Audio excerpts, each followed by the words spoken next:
ప్రస్తుతం కెరీర్తో పాటు ఫ్యామిలీ టైంను కూడా ఎంజాయ్ చేస్తున్నారు స్టార్ హీరో రామ్ చరణ్. కుమార్తెతో సమయం గడుపుతూనే సినిమా షూటింగ్స్లో పాల్గొంటున్నారు. తాజాగా ఓ ఇంటర్వ్యూలో చరణ్ పలు ఆసక్తికర విషయాలు పంచుకున్నారు. సినిమా రిజల్ట్ గురించి ఎక్కువగా ఆలోచించనని చెప్పారు. ఇండస్ట్రీలో చిరంజీవి వారసత్వాన్ని కొనసాగించే క్రమంలో ఒత్తిడికి గురవుతారా అనే ప్రశ్నకు చెర్రీ సమాధానం ఇచ్చారు. ఒత్తిడిని ఎలా తీసుకోవాలో నాకు తెలియదు. సినిమాకు ఆశించిన స్థాయిలో ఆదరణ లేకపోతే ఒత్తిడిని ఎలా తీసుకోవాలో నాకు తెలియదు. సినిమాకు ఆశించిన స్థాయిలో ఆదరణ లేకపోతే రిలాక్స్ కావడం కోసం పార్టీ చేసుకుంటా. అలాగే triple R block buster hit తర్వాత వారం రోజులు ఇంటి నుంచి బయటికి రాలేదు. కుటుంబంతో ఎంజాయ్ చేశా.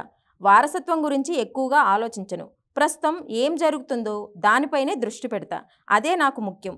ఒక తండ్రిగా, కుమారుడిగా, సోదరుడిగా ఈరోజు నా బాధ్యతలకు పూర్తిగా న్యాయం చేయగలిగానా లేదా అనేది ముఖ్యం. ప్రతిరోజు ఇలాగే ఆలోచిస్తాను అని చెప్పారు మెగా పవర్ స్టార్. మరోవైపు రామ్ చరణ్ గేమ్ చేంజర్తో బిజీగా ఉన్నారు. ప్రస్తుతం దీని షూటింగ్ శరవేగంగా జరుగుతోంది. శంకర్ దర్శకత్వంలో రూపొందుతున్న పాన్ ఇండియా చిత్రం ఇది. రాజకీయ నేపథ్యంలో సాగే ఈ సినిమాను ఈ ఏడాది చివరిలోనే విడుదల చేసేందుకు సన్నాహాలు చేస్తున్నారు.